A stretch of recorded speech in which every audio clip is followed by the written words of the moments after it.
Indira Gandhi, and her vision for women's empowerment. In a world where women's empowerment has often been a distant dream, Indira Gandhi stood tall as a beacon of hope, illuminating the path forward with her unwavering vision. But how did she see women's empowerment? Let me tell you this. It was through her eyes that India's women were not just seen, but seen as equals capable of shaping their destinies. You might be wondering, how did she envision this? Here's something you should know. Indira Gandhi, born into a family of political prominence, grew up amidst the challenges of a patriarchal society. As a young girl, she witnessed firsthand the discrimination and lack of opportunities that women faced. This early exposure shaped her views profoundly. She once said, "Women have a right to be treated equally, not because they are equal, but because they are women." This quote encapsulates her deep-seated belief in women's equality and her commitment to making it a reality. One of the first steps Indira Gandhi took towards women's empowerment was to establish the National Women's Commission in 1973. This was a monumental step towards creating a legal framework that protected women's rights. But what made this initiative truly impactful was the implementation of the Child Marriage Restraint Act, which banned child marriages, a practice deeply rooted in societal norms.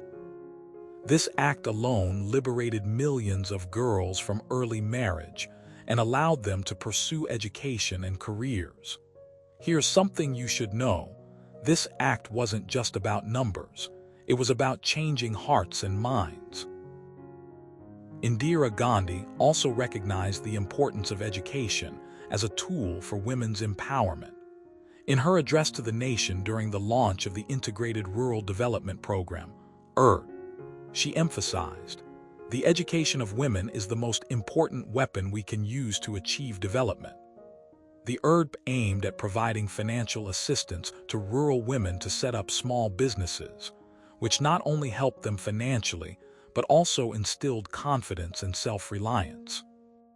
One of the most inspiring stories comes from the village of Kankaria in Rajasthan, where women received training and started knitting cooperatives. These women not only earned a living, but also became role models within their communities. This is the power of empowerment through education, isn't it?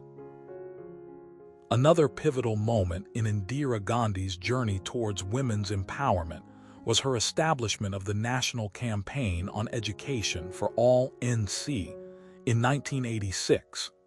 This campaign focused on achieving universal primary education by 2000. By focusing on girls' education, she aimed to break the cycle of poverty and illiteracy. It's a story of resilience and progress.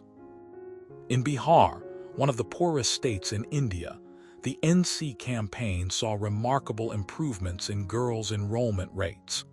A decade later, these girls were breaking barriers in fields previously dominated by men. Their stories are a testament to the transformative impact of education on women's lives. But Indira Gandhi's vision didn't stop at economic empowerment. She also fought for women's safety and security. Recognizing the vulnerability of women in urban slums and rural areas, she launched the Janata Dal scheme for urban areas in 1982, which provided housing and infrastructure to women. This scheme was a significant step towards addressing the issues of homelessness and inadequate sanitation facilities faced by many women. By providing them with basic amenities, she ensured their safety and dignity. Her efforts extended to the fight against domestic violence. In 1986, she introduced the Protection of Women from Domestic Violence Act, which provided legal aid and protection to victims of domestic abuse. This act was a landmark in India's legal history, giving women a voice and a means to seek justice. But the real challenge lay in enforcing this law. Indira Gandhi understood that mere legislation was not enough. She pushed for awareness campaigns, sensitization programs, and stringent enforcement mechanisms. Today, we see a society where women are more aware of their rights and more willing to speak out against abuse. Indira Gandhi's vision was not limited to her own generation. She believed in passing on this legacy to future leaders. She established the Rashtriya Sansthan for Girls' Education, RSGE, in 1987, aiming to provide quality education to underprivileged girls.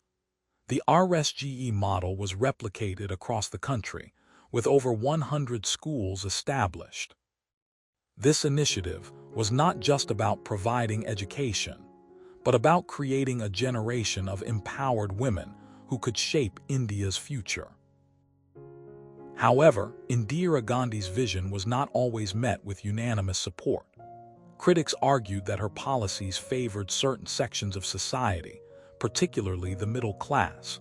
But let's not forget that her vision was based on a fundamental belief that every woman deserved a chance to live a life free from oppression and exploitation.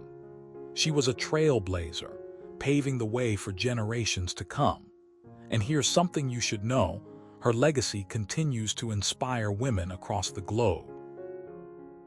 As we reflect on Indira Gandhi's vision for women's empowerment, we are reminded of the immense power that lies within each woman. Every girl who gains access to education, every woman who stands up against injustice, every community that embraces gender equality, all contribute to building a better future. Indira Gandhi's story is a reminder that change is possible when we stand together and believe in ourselves. So let us carry forward her spirit, ensuring that no woman is left behind. In closing, let me leave you with this thought. If Indira Gandhi could envision a future where women are no longer seen as second-class citizens, but as equals, then there is no limit to what we can achieve. Let us embrace this vision, work tirelessly towards its realization, and inspire the next generation to do the same. Here's to empowering women and creating a world where every woman can shine.